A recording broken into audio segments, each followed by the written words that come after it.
Buenos días, amados hermanos. Dios les bendiga a todos y cada uno de ustedes. Sean bienvenidos. Nos da mucho gusto tenerles entre nosotros. Y poder así, hermanos, compartir la palabra de nuestro Dios. Estudiar más que todo también la palabra de nuestro Dios, hermanos. Para de esta manera irnos fortaleciendo en el Señor. Hay textos en la Biblia, hermanos, que son sumamente importantes para todos nosotros. Uno de ellos, por ejemplo, es cuando el Señor dice: no todo el que me diga Señor, Señor, entrará en el reino de los cielos, sino el que hace la voluntad de mi Padre que está en los cielos. Y precisamente para conocer, hermanos, de bien a bien la voluntad de nuestro Dios, por eso Dios nos ha dejado su palabra escrita, para que a través de ella conozcamos todos cuál es la voluntad de nuestro Dios. Y es por eso que estudiamos la Biblia. Hay otro texto muy importante, Juan 17, versículo 3, dice: esta es la vida eterna, que te conozcan a ti, al único Dios verdadero, y a Jesucristo, a quien tú has enviado. Okay. Entonces, en síntesis, en resumen ahí, fácilmente, hermano, ¿en qué consiste la vida? En conocer a Dios, ¿verdad? Esta es la vida eterna, que te conozcan a ti, dice nuestro Señor Jesucristo, y a Jesucristo, a quien tú has enviado. La importancia del estudio en la palabra de nuestro Dios, hermanos, ciertamente si disponemos nuestra mente, si disponemos nuestra voluntad al conocimiento de Dios, hermanos, si permitimos que seamos guiados por la palabra de nuestro Dios, hermanos, va a disipar, va a quitar toda duda, toda confusión de nuestra mente. Y eso nos va a ayudar a ir a acercarnos más a nuestro Dios, ¿no? Es por eso que tanto la adoración, hermanos, como lo que estamos haciendo ahorita, todo tratamos de hacerlo conforme a la palabra de nuestro Dios, conforme a la voluntad de nuestro Dios.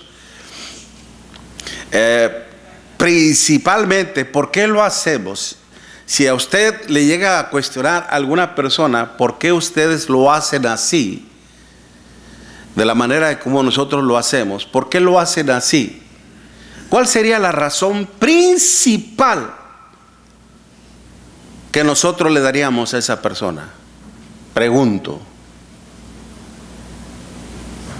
Hermanos. Pues, nosotros seguimos esto por el ejemplo que los mismos apóstoles que conocieron y anduvieron con el Señor, ellos siguieron ese mismo patronato, y nosotros ese es el ejemplo que estamos siguiendo. Bien, ok, gracias, hermano. ¿Alguien más quiere opinar? ¿Una respuesta, hermanos? ¿Por qué razón lo hacemos así, principalmente?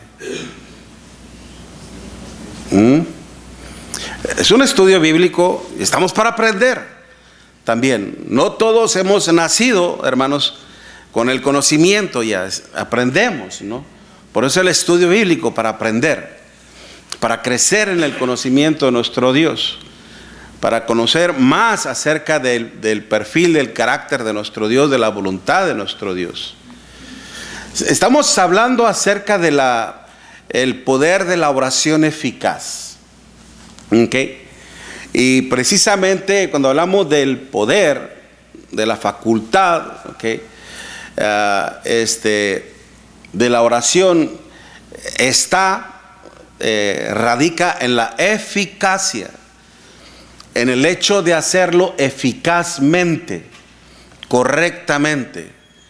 Y Dios precisamente, Él a través de su palabra nos enseña la manera correcta para que nosotros podamos dirigirnos hacia Él en una manera correcta, en donde nuestras oraciones puedan ser escuchadas por nuestro Dios, principalmente escuchadas por nuestro Dios.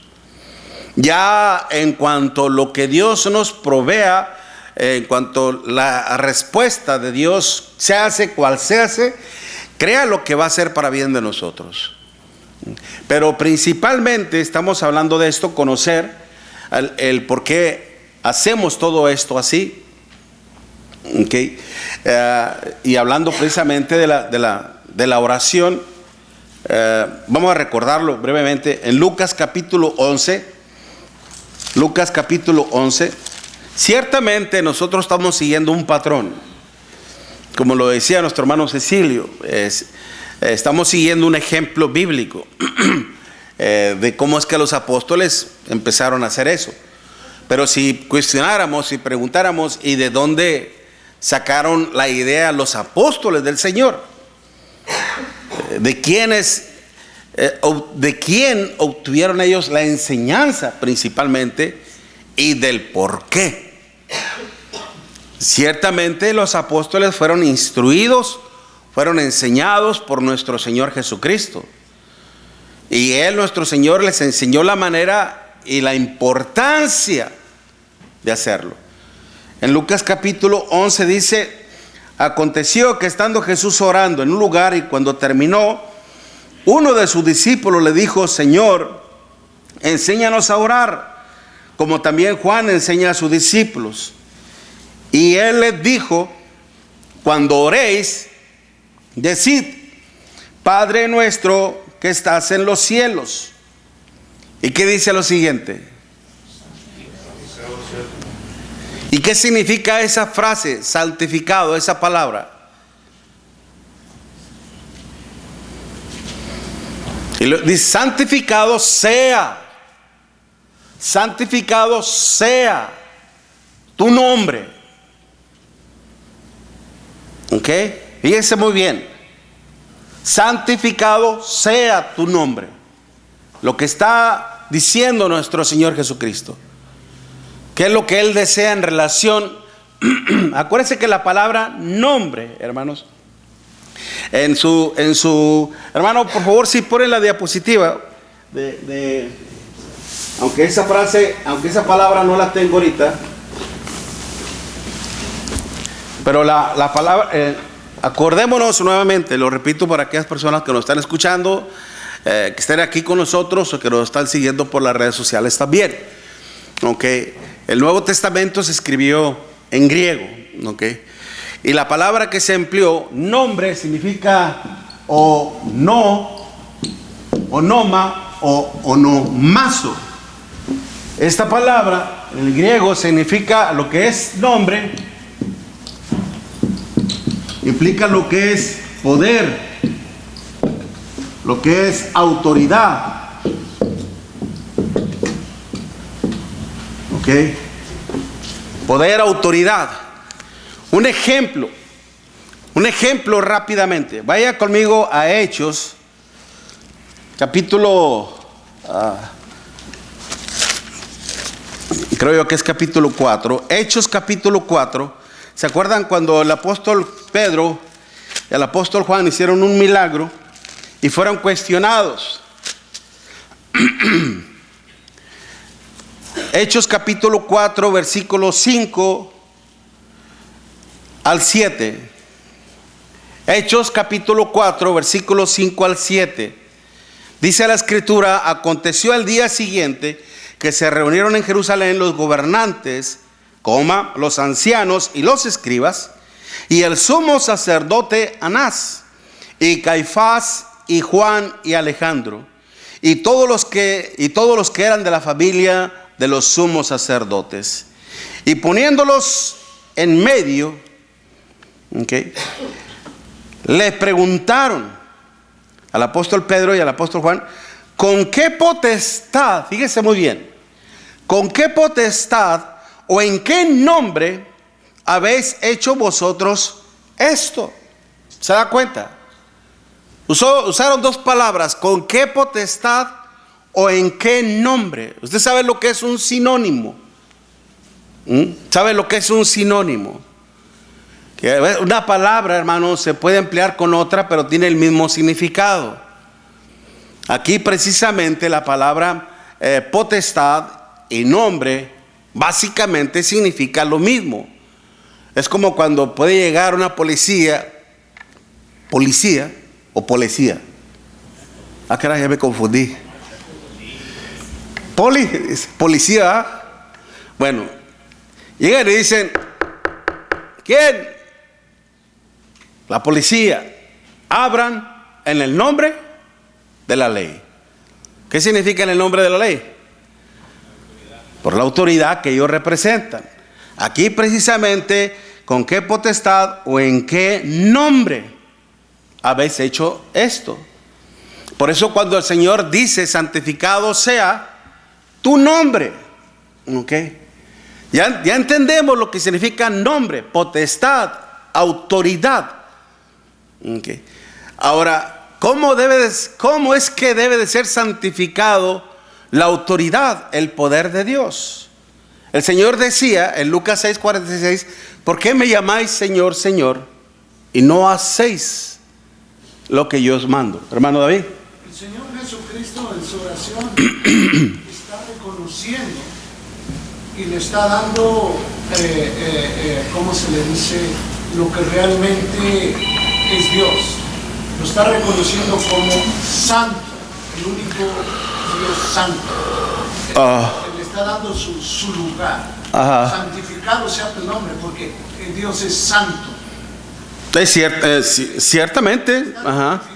Así de, cuando nos vamos a dirigir al Padre, a Dios, reconociendo que es santo realmente. Es un Dios santo. Exactamente, hermano. Y por ende, entendiendo esto, a eso me refiero, Dios desea ser tratado como un Dios santo. ¿Se acuerdan qué pasó con Adán y Abío?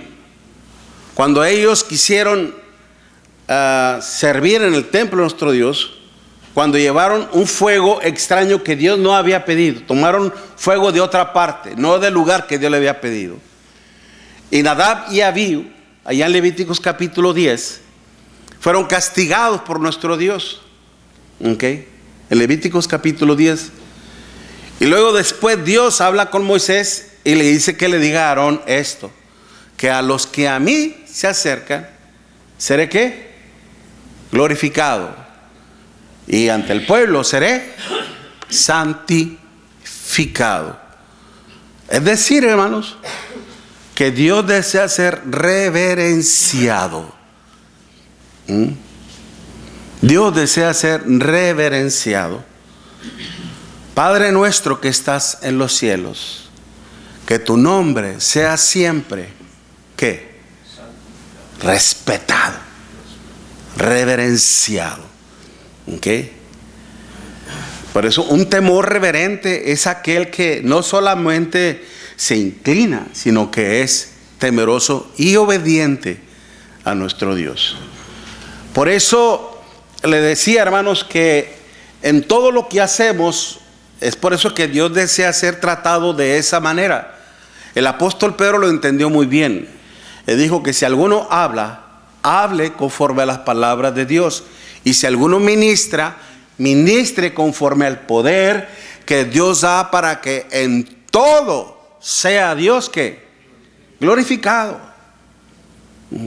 Y más aún, hermanos, más aún en lo que es en el momento de la adoración, en donde precisamente hacemos oraciones, entonamos alabanzas, entonamos participamos de la comunión, participamos del sermón, de la prédica, somos exhortados a ella y de la ofrenda. Y en todos esos actos tenemos que participar todos los otros. El no participar en un acto, prácticamente estamos ofrendándole a Dios una adoración incompleta, defectuosa. Démonos cuenta qué importante es que en la adoración participemos todos completamente en la adoración a nuestro Dios. En la adoración a nuestro Dios. El no hacerlo, hermanos, nos ponemos en riesgo. ¿Ok? Por eso, en cuanto al punto de la adoración, mismo el apóstol Pablo, siendo inspirado por el Espíritu de nuestro Dios, dice en 1 Corintios 14:15, 1 Corintios 14:15, ¿qué pues? Dice, oraré con el Espíritu, pero oraré también, ¿con qué? Con el entendimiento. Cantaré con el Espíritu, pero cantaré también, ¿con qué? Con el entendimiento. Hace un momento estábamos cantando un himno que cerca, sí, más cerca de mi corazón, hablando de Cristo, que esté más cerca. Y es como una petición. Y dígame una cosa, ¿Cristo está cerca? No. Cristo no está cerca. No, mi hermanita, el Señor ya vive en usted. Como el Espíritu Santo también mora en nosotros. Dios mismo. Acuérdese nuevamente, Juan 14:23. El que me ama, mi palabra guardará, y mi Padre le amará, y vendremos a Él y haremos morada en Él. Acordémonos que cuando usted y yo fuimos sumergidos, fuimos bautizados, ¿quién se unió a nosotros? Vamos a leerlo para que no quede nada más en palabras. En Romanos capítulo 6. En Romanos capítulo 6. Esto lo estoy tomando como un ejemplo de cantar con el entendimiento. Pero ahorita voy a retomar el tema de la oración. Romanos capítulo 6 dice, ¿qué pues diremos? ¿Perseveraremos en el pecado para que la gracia abunde? Y la respuesta está en el versículo 2. En ninguna manera.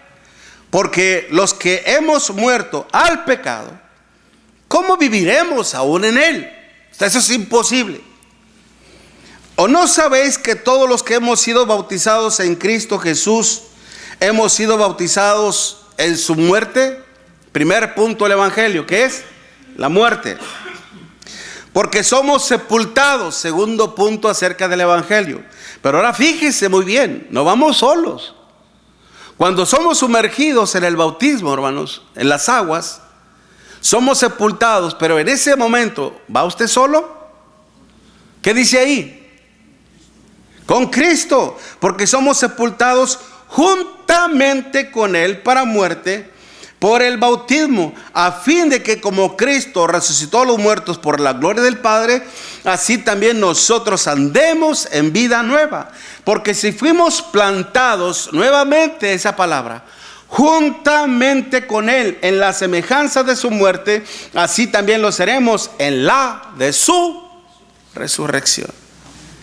Es decir que en el momento en que uno obedece al Evangelio, tal y como Dios lo manda, hermanos, en el bautismo, ¿quién se une ahí? ¿Quién viene ahí? Cristo viene a unirse a nuestra vida. Por eso cuando uno dice, yo ya recibí a Cristo en mi corazón, es un deseo honesto, bueno, que la persona tiene. Pero a veces dicen solamente creyendo. Pero aquí la Escritura no dice solamente creyendo, sino que tienes que obedecer al Evangelio. Porque la intención de la persona es de que quiere recibir a Cristo en su corazón. Y él podría decir, yo ya recibí a Cristo. Pero ¿de qué manera Cristo me recibe a mí? Es muy diferente. Cristo me recibe a mí, ¿en dónde? En el bautismo. Por eso cuando cantamos esto, ciertamente Cristo ya mora en nosotros, está en nosotros. Y aun cuando entonamos, por eso cuando dice que pues oraré con el Espíritu, pero oraré también ¿con qué? Con el entendimiento. Déjame, ¿dónde está el control remoto? Espérame. Habíamos dicho principalmente que la oración debe de ser principalmente al Padre, ¿okay? Porque esa es la enseñanza que el Señor nos da cuando nos dice Padre nuestro que estás en los cielos, dirigiéndonos siempre al Padre, ¿okay? El que está en los cielos. Y ya estudiamos esa parte cuando dice que pues oraré con el Espíritu, pero oraré también con el entendimiento. ¿Y qué significa entendimiento? ¿Qué es el entendimiento? El razonamiento, la capacidad, hermanos, de poder discernir, de poder aclarar entre lo correcto y lo incorrecto, entre lo verdadero y lo falso. Okay. Entonces ya se tiene una clara idea en cuanto a la oración. Tenemos que tener un claro entendimiento. Y es por eso que hablamos principalmente del Padre. Pero ahora, déjeme ir a este punto. ¿Se acuerdan que habíamos dicho que dirigiéndonos a la persona correcta? Pero también, hermanos, mediante la persona correcta.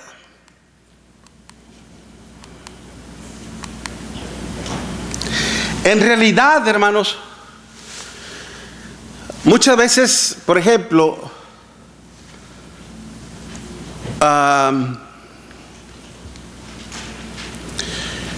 ¿es usted de las personas que come sin hambre?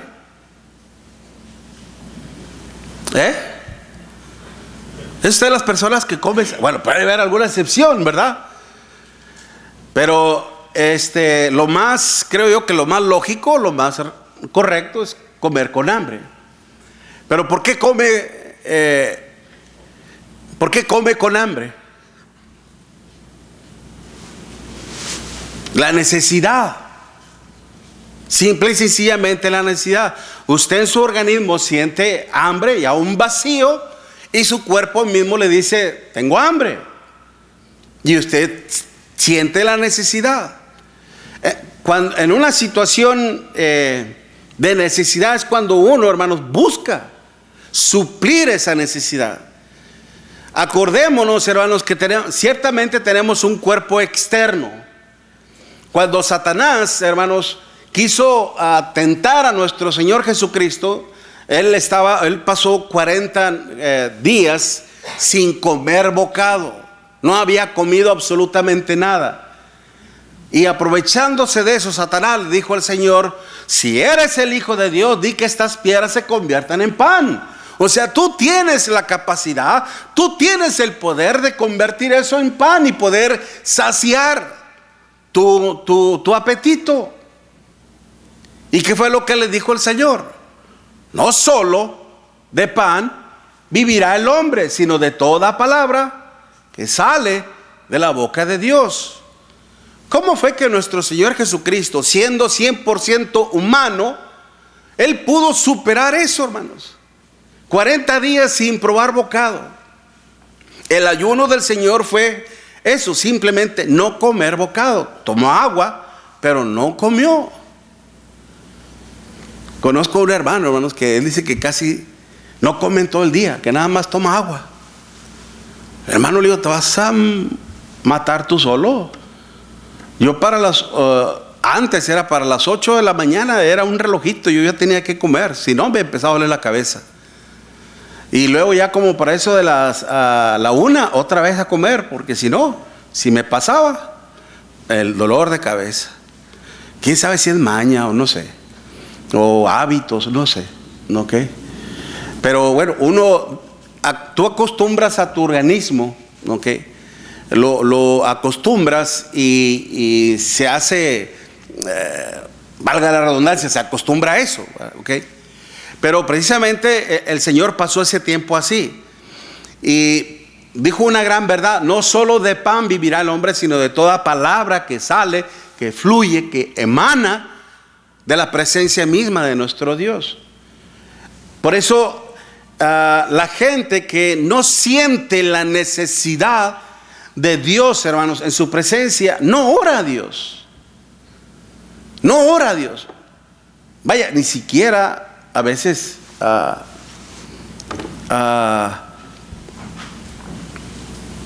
en sus necesidades no ora a nuestro Dios. ¿Se acuerdan que le hablaba de aquella persona que fue a hacer la pipí y le estaba dando gracias a Dios? Gracias, Señor, por permitirme esto. Y el otro estaba, a un lado estaba él ahí y le decía, es exagerado, vamos por hacer la pipí. Si tú supieras por el mal que pasé, mis problemas con mis riñones, la piedra que tenía y esto y lo otro y aquello, que era bien doloroso, Pero gracias a Dios me pude sanar y ahorita le estoy dando gracias. Solamente cuando una persona está en una situación tan estresante, hermanos, ya se hace en una situación física, ya se hace en una cuestión familiar, una cuestión moral, etcétera, que está siendo afligido, angustiado, hermanos, es cuando clama a Dios. Clamamos a nuestro Dios. ¿Qué hizo el rey David cuando pecó delante de nuestro Dios? ¿Acaso no clamó a nuestro Dios?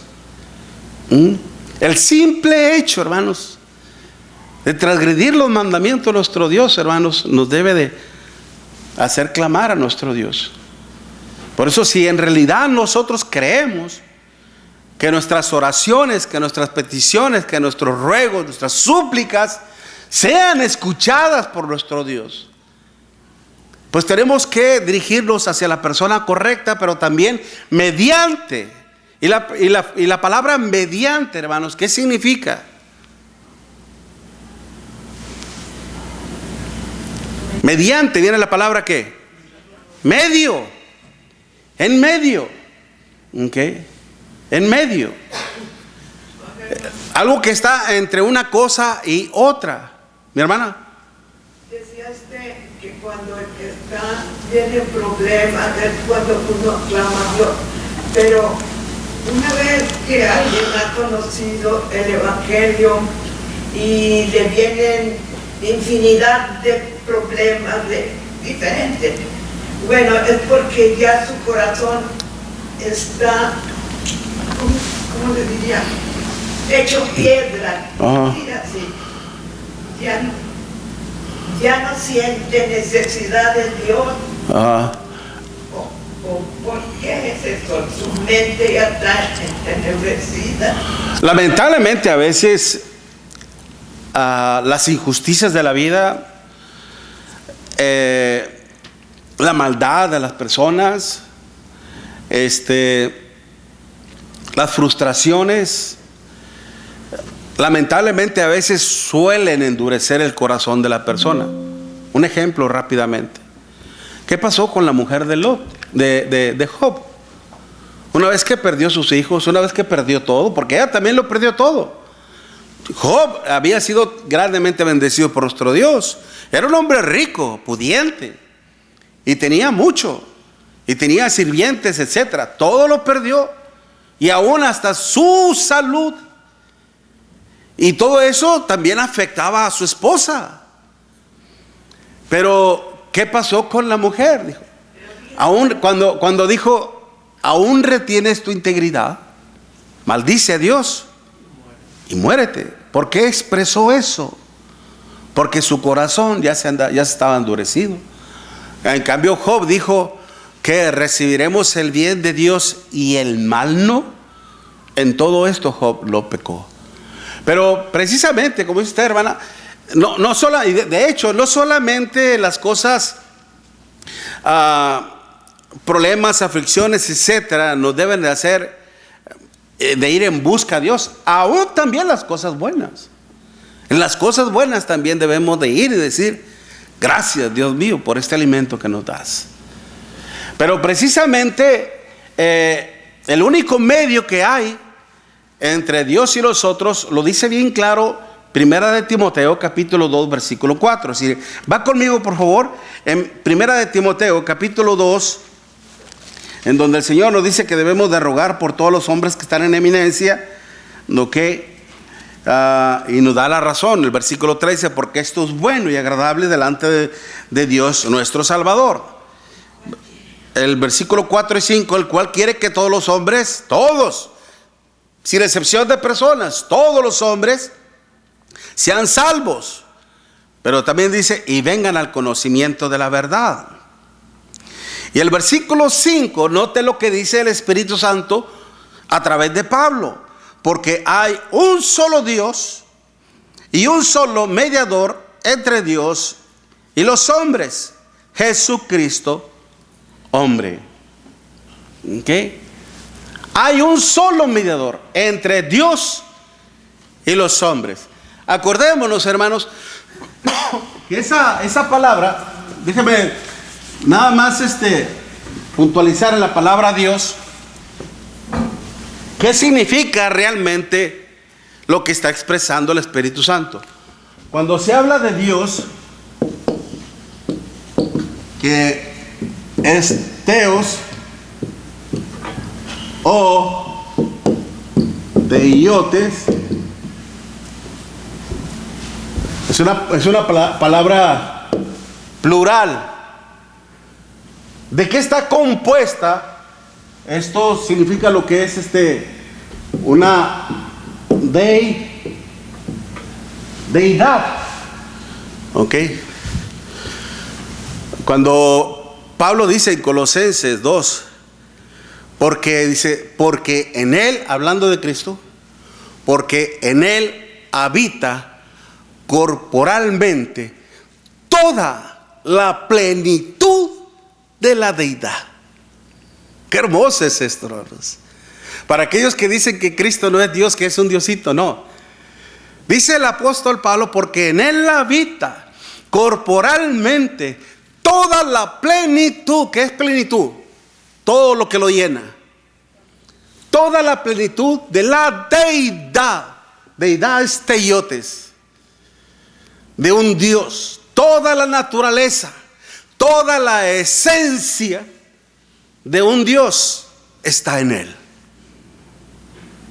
Hermoso, hermano. Ahora, en la persona de Dios, sabemos que están compuestos de lo que es el Padre, Hijo, y lo que es el Espíritu Santo. Entre lo que es Dios, entre ellos tres, y los hombres, ¿quién está en medio? De la deidad, ¿okay? De la deidad, del Padre, del Hijo, del Espíritu Santo. El Padre, ¿quién decidió que estuviera entre Él y los hombres?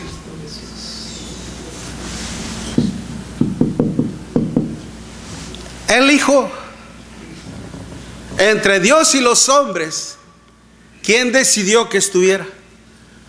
No el Espíritu Santo, no el Padre. Él decidió, Él determinó que estuviera el Hijo. De hecho, la misma palabra, vamos a ver si está aquí. Se me pone todo, lo hago así que vaya subiendo cosa por cosa, pero no sé por qué me falla esto. Y es que lo que quiero es de que vaya a ir desglosando, pero porque por lo regular nosotros lo que hacemos es empezamos a leer y seguimos y usted ya no me oye, porque usted ya está centrado allá y ya está leyendo todo. ¿Okay? Cuando yo quiero darle el pastel, ¿en qué? En pedacitos. Por ahí ya está agarrando toda la tajada. ¿Ok? Mi hermano. Tengo una opinión, hermano, y le he escuchado muchas veces. Ajá. ¿Por qué Cristo fue crucificado? No fue colgado, como dicen algunos. No, ajá. Fue crucificado. Dicen que esa forma del crucifijo de Cristo toma la mano de Dios Padre y toma la mano del hombre, y por eso es religión, relugar. Oh, religare. Esa palabra es en latín, religare, que unir. La forma que Cristo pudo unir a Dios Padre con el hombre. Entiendo. En su cruz. Ajá. Eso es que Él es crucificado. Ajá. No es colgado como muchos. De hecho, sí se usa el término colgado, pero mira, por ejemplo, cuando exacto, pero más exacto es la cruz. exacto. Por eso Fue crucificado. se dice Ajá. de la cruz. Hey. Por eso es que el Hijo que Ajá. nos pone en medio, Ajá. es por eso. El término colgado, tiene demanda un poquito más de descripción, es decir, cómo fue colgado, porque hay otra forma de ser colgado. Pero como usted lo dice, lo más correcto, crucificado. Si se fijan, dicen que lo puso así. Sí. Ese sí es colgado, porque tiene una mano, está cruzado así. Sí. Pero directamente la cruz está. Entiendo. Bueno, sí, gracias, hermano, gracias. Bueno, ahí lo que estamos viendo precisamente, ¿ok? El único ser divino entre la deidad que puede llevar nuestras plegarias y oraciones a nuestro Dios es nuestro Señor Jesucristo. Es el único, ¿ok? Es el único. No hay nadie más que pueda hacerlo. Ni el apóstol Pedro, ni el apóstol Juan, ninguno de los apóstoles. Nadie, hermanos. Y lo digo con todo respeto. Y eso no porque yo lo diga. No porque yo lo diga. No porque a mí se me ocurrió. No. Simple y sencillamente porque Dios lo está diciendo así. Porque hay un solo Dios, ya estamos hablando. ¿Ok? Hay un solo Dios y un solo mediador. Un solo. No dice y varios mediadores. Un solo mediador. Si usted quiere, y más que todos los que son maestros, sería bueno. De hecho, hermanos, ahorita ya la tecnología está tan avanzada. Usted en su propio teléfono, usted puede descargar lo que es, por ejemplo, el diccionario Vine o Vine, en donde ahí vienen todas las palabras griegas y hebreas, y creo que vienen pocas en arameo. Y no necesita conocer tanto griego ni hebreo. Ahí viene ya la traducción. El diccionario bíblico Vine, escríbale así. Se pronuncia como Vine, pero Vine. Y lo puede descargar gratis. Nomás asegúrese de que sea PDF. Y lo descarga gratis en su teléfono o en su computadora. Aún también, hermanos, aún también el interlineal griego. Okay. También el interlineal griego es el que viene la línea en griego y abajo en español. Y lo puede descargar gratis en su teléfono o en su computadora. Para que usted vea cuál es la palabra que se está empleando, que se está usando, la traducción correcta que es y cómo es que viene escrito en el manuscrito antiguo y original sobre todo. Hay un solo Dios y un solo mediador. Un solo mediador. Y la palabra mesites que ven ahí, el mediador mesites, principalmente, literalmente es uno que va entre, o uno que está entre, que vendría a ser el intercesor entre Dios y los hombres. Mediador, hermanos, ahora fíjese muy bien. Mediador que debía de tener la misma facultad, que debía tener la misma naturaleza divina y a la vez la misma naturaleza del hombre, pero sin pecado. Sin pecado. ¿Ok? Y qué interesante es esto, hermanos. Es decir, de hecho ahorita vamos a entrar más también en eso. Esperemos que tengamos el tiempo. No por el hecho de que nuestro Dios haya decidido, déjame corrijo, no por el hecho simplemente de que nuestro Dios haya elegido o haya decidido que sea Cristo el que sea el mediador, el que está entre Él y los hombres, sino que aún, hermanos, para tomar ese lugar de ser mediador, intercesor, ¿okay? Aún nuestro Señor Jesucristo tenía que hacer todos los méritos, todos los puntos, todos los créditos para ganarse ese derecho. Por eso el Espíritu Santo dice: Jesucristo, ¿qué? Hombre. ¿Ok? Hombre. En Juan 3:16, porque de tal manera amó Dios al mundo, que ha dado a su Hijo unigénito, para que todo aquel que en Él cree no se pierda, mas tenga vida eterna. Dios envió a su Hijo, hermanos, principalmente, no al Espíritu Santo, primeramente a su Hijo.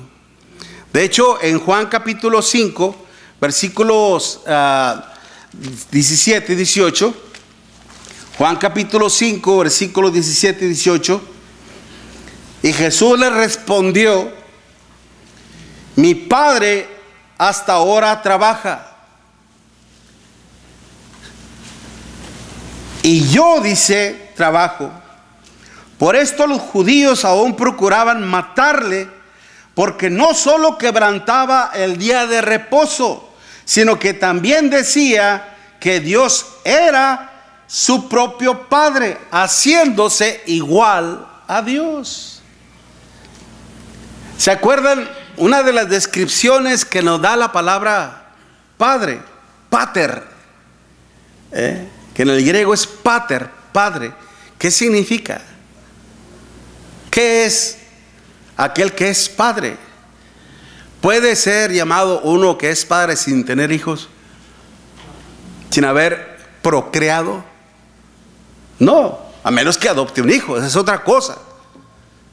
Pero en la cuestión natural, normal, por eso cuando a veces le preguntan: ¿quién es tu primogénito? ¿Quién es tu progenitor? ¿Ha escuchado usted esa palabra? ¿Quién es tu progenitor? Hachis, dice uno. ¿Qué es eso? Sobre todo me imagino que nuestros jóvenes, ¿no? Que no entienden mucho el español, ¿no? Pero nosotros los que somos de rancho, ¿verdad? Cuando se nos pregunta eso: ¿quién es tu progenitor? ¿Quién es tu padre? ¿Verdad? Ah, mi padre se llama Pedro García Rosales. Sí, señor. ¿Ok? Pero es decir, aquel que me concedió, ¿qué? Aquel que me dio la vida. ¿Okay? Entonces, precisamente, obviamente que el hijo, cuando se hay duda de la paternidad, pues se hace un examen. Ahora en la actualidad, antes era bien complicado, pero en la actualidad ahora te hacen un examen del ADN y ahí dice compatibilidad 000. Ah, la torre, no es tuyo, ¿verdad? Pero compatibilidad el 99%, es todo tu hijo. No necesita, mira, tiene toda la cara, ¿verdad?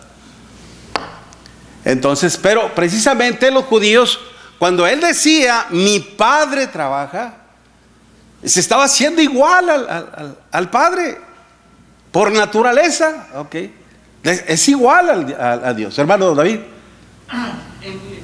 En mi juventud, ¿no? Cuando de vez en cuando iba a la iglesia católica, siempre oía el Padre Nuestro, la oración, y te decían, cuando, bueno, que no tenía conocimiento, a mí me hicieron hacer la primera comunión. Me tenía que aventar como 30, 40 Padres Nuestros. Ahorita, bueno, ya cuando ya me bauticé y todo, comprendí lo que viene siendo la oración de Cristo. Sí. Es un ejemplo que da Jesucristo, pero lo da en la necesidad que tiene, exactamente en ese mismo tiempo. Porque tenían la necesidad de glorificar y santificar el nombre de Dios, saber dónde estaba Dios y las necesidades que realmente necesitaban. Por ejemplo, la necesidad de comer, la necesidad de tener bendición, pero la más importante, cuando dice, venga nuestro reino, era la necesidad que tenía el Señor Jesucristo, y enseñarle a los apóstoles que la necesidad más rápida que ellos tenían es que viniera el reino de nuestro Señor Jesucristo y se cumpliera con la muerte a lo que iba a venir del Señor Jesucristo. Amén. Era la necesidad más importante.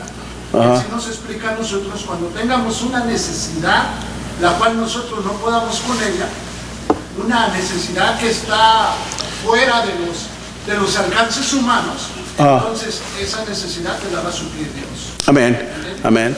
Ciertamente ahí está una prioridad en esa oración, ¿no? El honrar, el glorificar a nuestro Dios, ¿verdad? Y hermano. Hermano, aquí 1 Corintios 3:11 nos explica el punto completo, que dice que no hay otro fundamento puesto. Dice aquí, porque nadie puede poner otro fundamento que el que está puesto, el cual es ¿quién? Jesucristo. O sea, por eso y más abajo dice que el que le ponga plata, oro y todo eso, pues de eso no se trata. Ciertamente. Cuando se habla de un fundamento es el cimiento en sí, algo sólido, algo fuerte, lo cual va a sustentar, mantener en pie, ¿no? Lo que se viene haciendo el reino de nuestro Dios, la iglesia del Señor, ¿verdad? Ciertamente. Pero para eso precisamente, le estaba diciendo, ¿no? En el caso de que tenía el mediador, para terminar, que tenía que ser de la misma naturaleza, ¿ok? Y el Señor era y es 100% divino. Óigalo bien, no se me distraiga, ¿ok? Nuestro Señor Jesucristo es 100% divino y fue 100% hombre. Pero el único hombre que ha existido sobre la faz de la tierra y que no pecó, usted lo puede ver ahí en Hebreos capítulo 4, versículo 14 al 16. Él es, por eso la Biblia lo considera como el sumo pontífice, el sumo sacerdote. Acuérdense que la palabra sumo pontífice, hermanos, que en latín significa el más alto puente para llegar a Dios. En latín, sumo pontífice significa el más alto puente para llegar a Dios. Pero de acuerdo a la palabra de nuestro Dios, el único sumo sacerdote, el único sumo pontífice es nuestro Señor Jesucristo. Léalo, Hebreos 4, versículo 14 al 16. ¿Okay? Y luego platicamos. Pero ya se nos acabó el tiempo, hermanos. Vamos a tomarnos un receso, un descanso. Hay visitantes entre nosotros, hay hermanos entre nosotros. Vamos a recibirles con el amor de nuestro Dios, ¿verdad? Y a saludarles y ser hospitalarios. Si quieren comer, de una vez tenemos comida. Nada, se crean. Okay. Estamos a atenderles como es debido, hermanos. Dios les bendiga, hermanos. Dios les bendiga.